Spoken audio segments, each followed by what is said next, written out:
welcome to this episode of Beat Teacher Burnout. Today we're going to be looking at how we can mitigate teacher burnout. I have with me Erika, who's in South Africa. She's a grade 5 teacher and she's doing a doctorate at the moment on teacher well-being. And so we've got a real research-based opportunity here to dig into teacher burnout a little bit and where it stems from and how we can overcome it. So welcome, Erika. Do you want to tell us a little bit about yourself and your experience of burnout?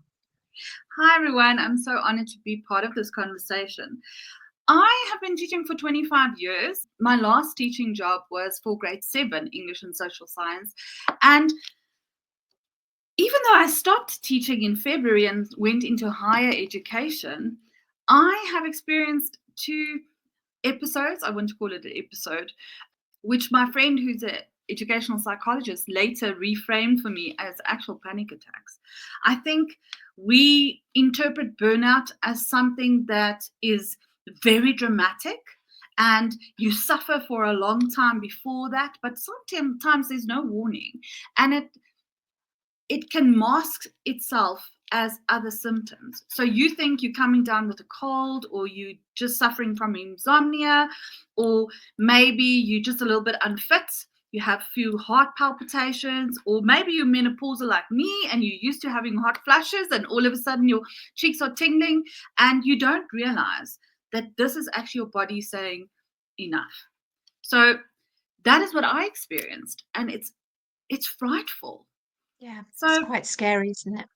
it's very, and I think we have to become aware that burnout looks different for me than it does for you. Everybody, like you have a unique well-being profile, you have a unique burnout profile. So yeah, I think it's so important to just start these conversations and share our experiences. Yeah, thank you. Do you, from your research and your experience, do you think there are any keys that enable staff to thrive rather than just to survive? Are there school cultures? Because I guess part of our conversation needs to be some of this Mhm, individual mhm. responsibility and some is cultural responsibility where the leaders need to bring in a culture of well-being. But Yes, are there certain things within a school culture that enable staff to thrive? absolutely. And I think, you know, we had an informal conversation, and I've mentioned this to you, that if staff don't feel safe in a school, then the children can't feel safe either. And children can't learn if they don't feel safe. And your teachers can't perform if they don't feel safe. And sometimes people still misinterpret and confuse emotional intimacy with psychological safety. Now, in a school, in a workplace, we don't need emotional intimacy. I choose who am friends with, who I move my boundaries, who I open up to. And I don't need to do that in a professional relationship. But I need to have psychological safety where I can say, you and I agree to disagree respectfully. And I don't fear persecution or victimization if I'm going to not agree with you, or if I have a better idea, or my colleague has a better idea. We can engage in that dialogue because we are putting the school first, because we trust each other as professionals to have the children's best interest at heart the whole time. So I think trust, you cannot form any relationship without trust. But that trust needs to be framed in a specific context. Can you dig into that a little bit more? Because we're talking about psychological safety, trust, and Yes, presumably the building the relationships is in yes, there. So yes. how do leaders do that? How do schools do that? I think firstly, you have to understand that you employ teachers because you are trusting them to do the right thing. They're educated, they're professional, they will align themselves with your school policy, and you don't have to micromanage them. I think micromanagement kills that trust.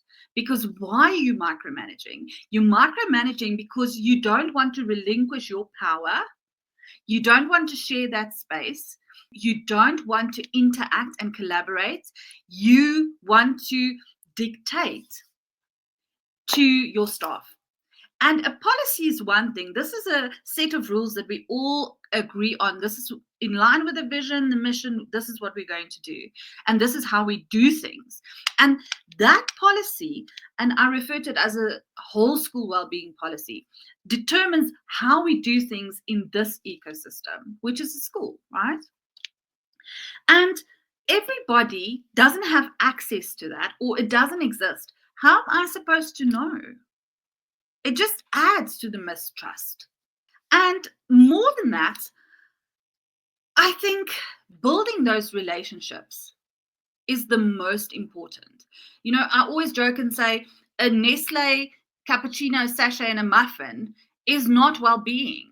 A plant in a bathroom is not well-being. It goes beyond that. We have to change the way we do things. And leaders need to really invest in themselves. Maxwell says that a leader has to invest 60% of their time in their own personal and professional development in order to be a successful leader and an effective leader. So I think sometimes egos get in the way. I think sometimes people lose touch with what is happening in the classroom, what is happening with the parents, what are the challenges. We know that workload, unrealistic expectations and workload is the major challenge worldwide. But what is your school culture? What does your map say? How do we do things here? I don't know. I think that is the most important thing. So we've gone on to workload, and I know in the UK it's a huge area that we look at in terms of sort of staff overload, really. Is that the same over around the world? According to the data, yes. I did a literature review from 2020 to 2025. And actually, what motivated that literature review is that the data shows us that South African teachers have a 32% higher predisposition to burnout because of the diversity that we deal with, which was very interesting. But the data also shows that 65% of teachers in South Africa have either suffered from burnout or is currently suffering from burnout. And I think that those statistics represent the world, because we see, you know, if we look at the media, we look at, even if you just look at social media, TikTok, Instagram, the things teachers are talking about, it's all about, this is the time that I get paid for, and this is all the other time that I spend working that I'm not paid for. And you have to, I think as a rational human being, you understand that something has to give. So yes, in a nutshell, I believe that workload, unrealistic expectations, workload, that is a global phenomena. Yeah. Okay, Absolutely. so let's get practical here. For the leaders listening, what have you seen that has worked to reduce workload? I think teachers want to feel trusted. Like I said, stop the micromanagement. Trust them. Trust them to do the right thing. Even if they make a mistake, trust them that their intention was right. Make them understand that you will have their back. You can deal with the disciplinary after the meeting with the parents.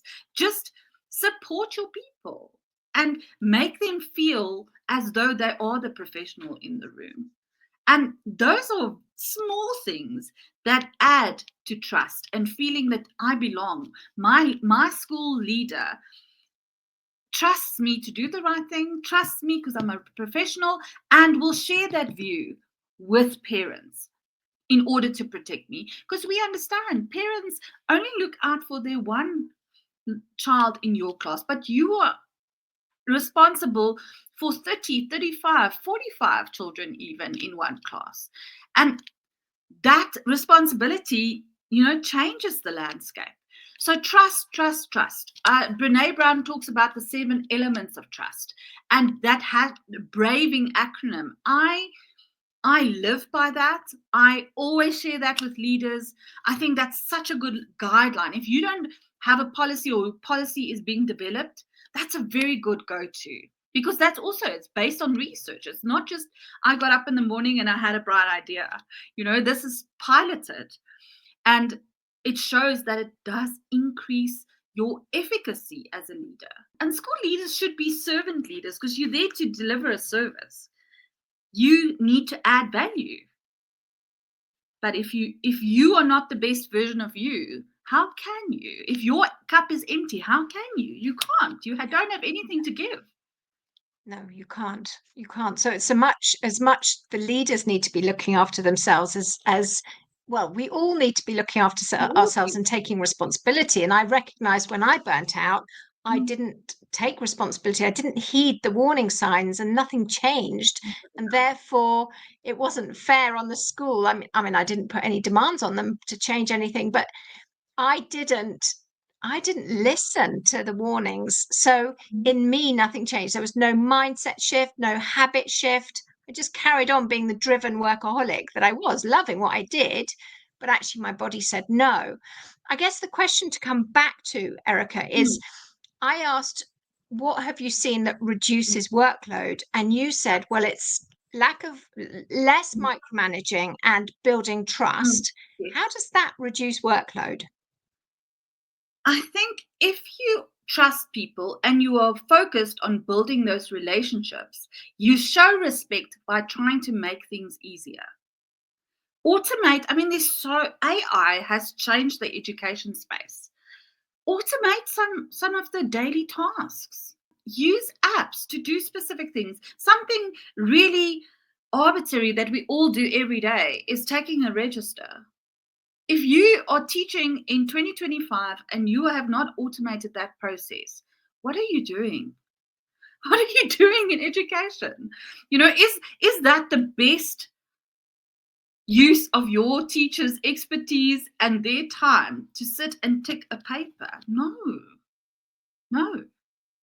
So I think these things are so important. Getting planning circles together where you as the leader model collaboration and interaction amongst your staff.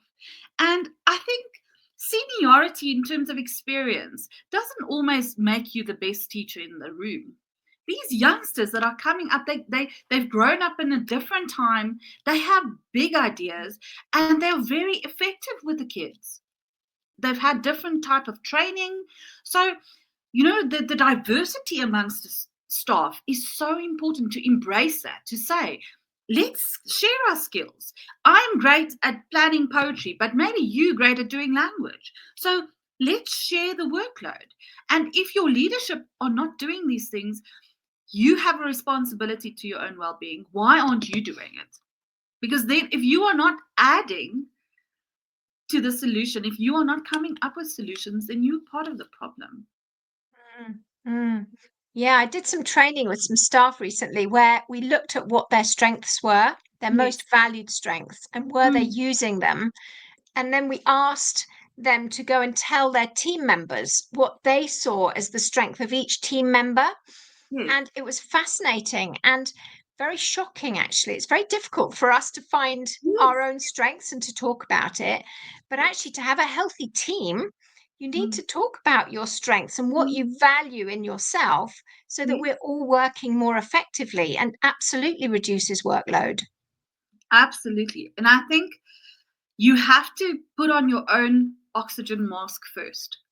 If you want to show up to support and collaborate and be a team player, you have to be healthy. And we had this conversation informally earlier where burnout creeps up on you. Because as a teacher, the heavy load of the responsibility, like I am holding the future of people in my hand. I cannot not rock up to work tomorrow because people depend on me. It makes a difference whether I'm there or not.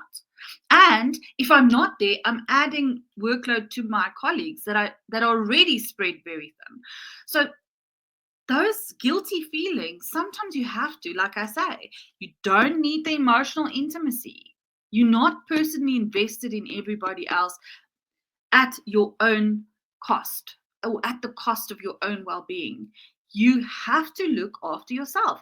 Or you can't be an effective teacher if you are suffering from burnout because you can't think creatively.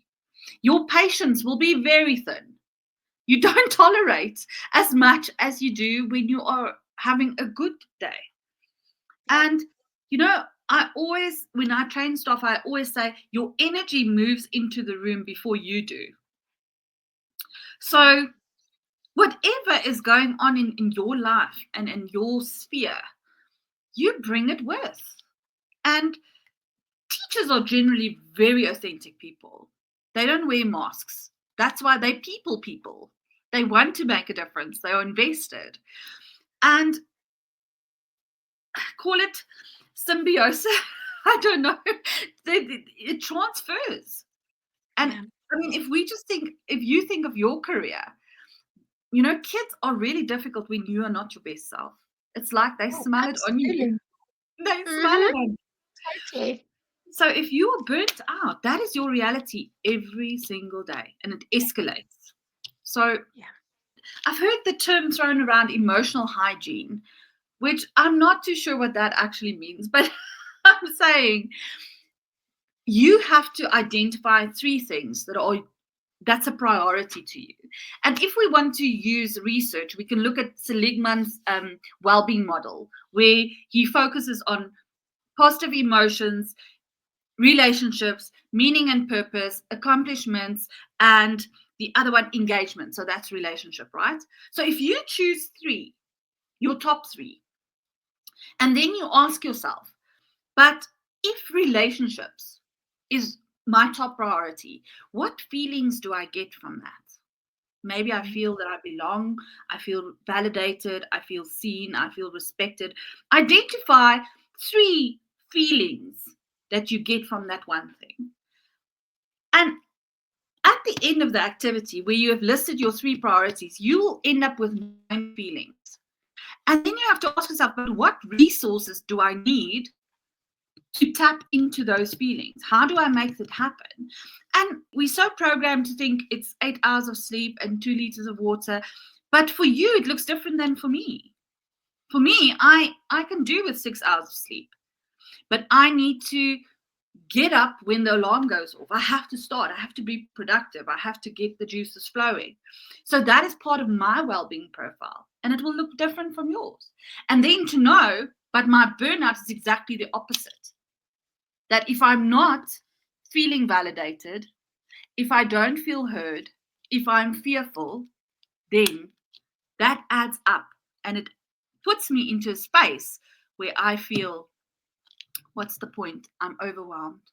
I'm spread so thin, I don't know what my name is, No, I hear that. We have to take that responsibility and put those boundaries. Like, your family also needs you. I often say that as a mother, the biggest guilt that I have is that I've invested so much more of myself into other people's children than in my own, because I've spent more time with them.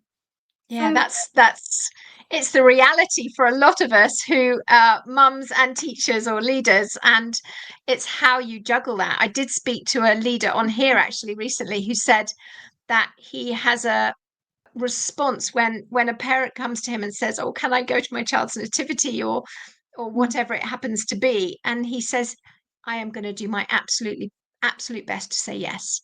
And in my experience, that's a very rare leader response, because I've been to very few of my children's nativities, sports days, that sort of thing, because that wasn't happening in the schools that I was teaching in. But I think when you mentioned Martin Seligman, Yes. one of the things that I was thinking about is your why, because why are we all doing this? And I met a head teacher at a conference the other day, and I said, "Why are you here? What are you really hoping to get from it?" And she said, I need to find my why again." She'd got so overwhelmed and her brain was so full of her daily stuff, chaos, school, that she'd just forgotten why she did it. Those children, the passion, the changing their facial expression when they discover something amazing, whatever it is for you. But that why is so important, isn't it? And you have to protect it. It's your responsibility to protect that why. And that why will, if you protect the why, you are protecting your well-being. Because teachers, that's again what the data shows us. Most teachers are motivated by meaning and purpose. If I'm not an effective teacher, if I don't see those little eyes light up, that moment, and I talk about the sweet spot. That is the sweet spot for a teacher, where you feel you can hear the angels singing, because that's the moment. And it's addictive, I think, Yeah. to move from that into a job where you have a bunch of files on your desk, and there's no immediacy.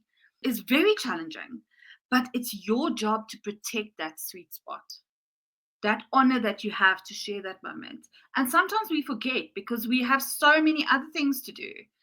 And I think another way to protect yourself and your peace is to ask yourself, this task that has just been added to my to-do list, will I do this one thing at the cost of what I'm actually here to do?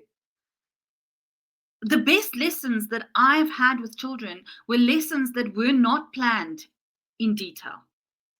And I don't know, maybe I'm not as good a teacher as I think I am, but I never stick to the script, because you have to be in tune with your crowd. You have to show up as the teacher that they need. So all Yeah. of your planning in your file, it's beautiful that it's there and it shows that you are committed, but that is not the begin all and end all.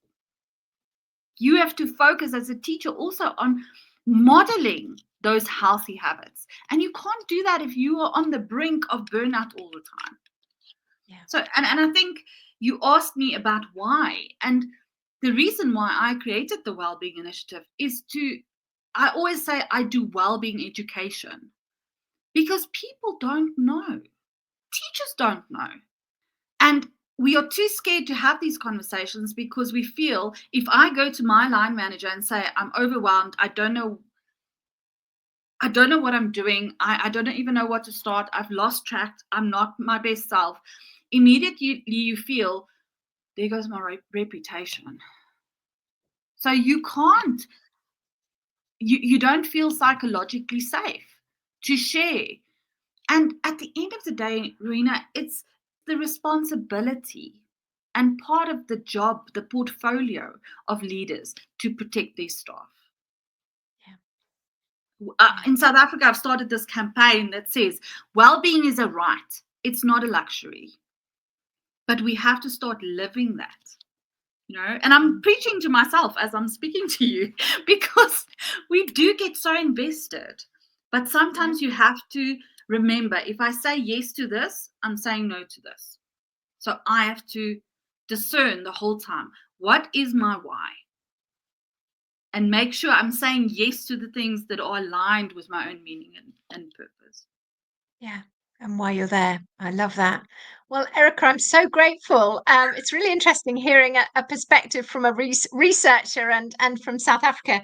For people listening, if they want to find out more about you, where would they go? I am definitely on a website called www.wellbeing, one word, matters.co.za. The name of my company is the Wellbeing Initiative, and you can find me on Instagram. That's probably the easiest place to find me. If you put in the Wellbeing Initiative, you'll find me. And also, I have a bunch of free resources available to teachers. One of them, and again, I don't want to bore you to death with my research cap on, but it is a free teacher burnout guide that just puts together the symptoms. And again, it looks different for you than it does for me, just to raise awareness. But the thing I'm really excited about is the teacher burnout self-assessment quiz. And this is a scientifically designed self-assessment tool that actually combines 5 other validated tests. So it will give you a very good idea to say, I'm low, average, high, so that you can go and search for help and support before you get the tingling on the cheeks. Yeah. Oh, It's Erika, I really, love that. I will put your details into my newsletter and into the show notes so that people can find that yes, website if they want to. absolutely. go and find that. Thank you so much. And You are thanks so everyone for welcome. listening. Thank you. Thank you very much. Thanks for listening. I hope you took something of value from today. If you want to connect, I'm at rowenahicks.com, or I have a Facebook group, which is Preventing Teacher Burnout. So I look forward to connecting to you at one of those.